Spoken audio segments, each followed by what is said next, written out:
ഇന്നത്തെ തിരുവചന ചിന്തയ്ക്ക് ആധാരമായി വിശുദ്ധ വേദഗ്രന്ഥത്തിൽ നിന്ന് സഭാപ്രസംഗിയുടെ പുസ്തകം 2-ാം അധ്യായം 26-ാമത്തെ വചനം. തനിക്ക് പ്രസാദമുള്ള മനുഷ്യന് അവൻ ജ്ഞാനവും അറിവും സന്തോഷവും കൊടുക്കുന്നു. പാപിക്കോ തനിക്ക് പ്രസാദമുള്ളവന് അനുഭവമാകുവാൻ തക്കവണ്ണം ധനം സമ്പാദിക്കുകയും സ്വരൂപിക്കുകയും ചെയ്യാനുള്ള കഷ്ടപ്പാട് കൊടുക്കുന്നു. ഇവിടെ എഴുത്തുകാരൻ 2 കൂട്ടരെ വരച്ച് കാണിക്കുക. ഒന്ന്, ദൈവത്തിന് പ്രസാദമുള്ളവൻ. 2, പാപികൾ.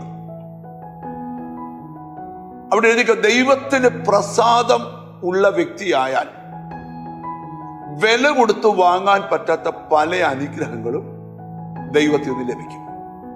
നമുക്ക് വില കൊടുത്ത് വാങ്ങാൻ കഴിയുന്ന കാര്യങ്ങളുണ്ട്, എത്ര വില കൊടുത്താലും ലഭിക്കാത്ത കാര്യങ്ങളുണ്ട്. അങ്ങനെ വില കൊടുത്ത് വാങ്ങാൻ വയ്യാത്ത ചിലത് തനിക്ക് പ്രസാദമുള്ളവർക്ക് ദൈവം കൊടുക്കും. അതുകൊണ്ടാണ് എക്കാലത്തും ദൈവത്തെ പ്രസാദിപ്പിച്ച് ജീവിക്കുന്നതാണ് ഓരോ ആത്മീകരുടെ ലക്ഷ്യം. പൗലോസ്ലീഹ ഗലാത്യ സഭയോട് ചോദിക്കുകയാണ്, ഇപ്പോൾ നിങ്ങൾ മനുഷ്യരെയോ ദൈവത്തെയോ പ്രസാദിപ്പിക്കുന്നത്? അപ്പൊ ഒരിക്കലും മനുഷ്യനെ പ്രസാദിപ്പിക്കരുത്, ദൈവം നമ്മിൽ പ്രസാദിക്കണം. മോശയുടെ പഞ്ചഗ്രന്ഥങ്ങൾക്കകത്ത് ഒരു ഭാഗത്ത് പറയുന്നൊരു കാര്യമുണ്ട്. വാഗ്ദത്ത ദേശത്തെ ശത്രുവിന്റെ വലിപ്പം കണ്ട് ജനങ്ങൾ ഭയപ്പെട്ടപ്പോൾ അവരുടെ ലീഡർ പറയുകയാണ്, ദൈവം നമ്മിൽ പ്രസാദിക്കുന്നെങ്കിൽ നമുക്ക് പാലും തേനും ഒഴുകുന്ന കനാൻ നാട് ദൈവം തരും. അപ്പൊ ഈ വാക്യങ്ങളുടെ എല്ലാം ആകെ തൂക്കം ദൈവം പ്രസാദിച്ചാൽ ലഭിക്കുന്ന ധാരാളം കാര്യങ്ങളുണ്ട്.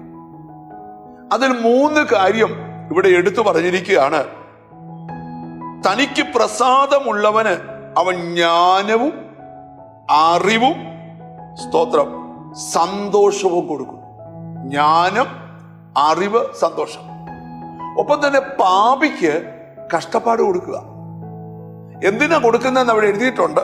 സ്തോത്രം, തനിക്ക് പ്രസാദമുള്ളവന് അനുഭവമാകുവാൻ തക്കവണ്ണം. എന്തിനാ കഷ്ടപ്പാട് കൊടുത്തേക്കുന്നേ? ധനം സമ്പാദിക്കുകയും സ്വരൂപിക്കുകയും ചെയ്യാനുള്ള കഷ്ടപ്പാട്.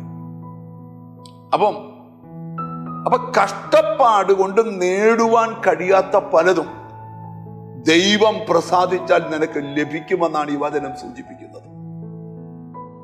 നിനക്ക് ദൈവത്തിന് പ്രസാദമുള്ള ചിലർക്ക് അനുഭവമാകാൻ ദൈവം എന്തൊക്കെയോ സ്വരുക്കൂട്ടി വെച്ചിട്ടുണ്ട്.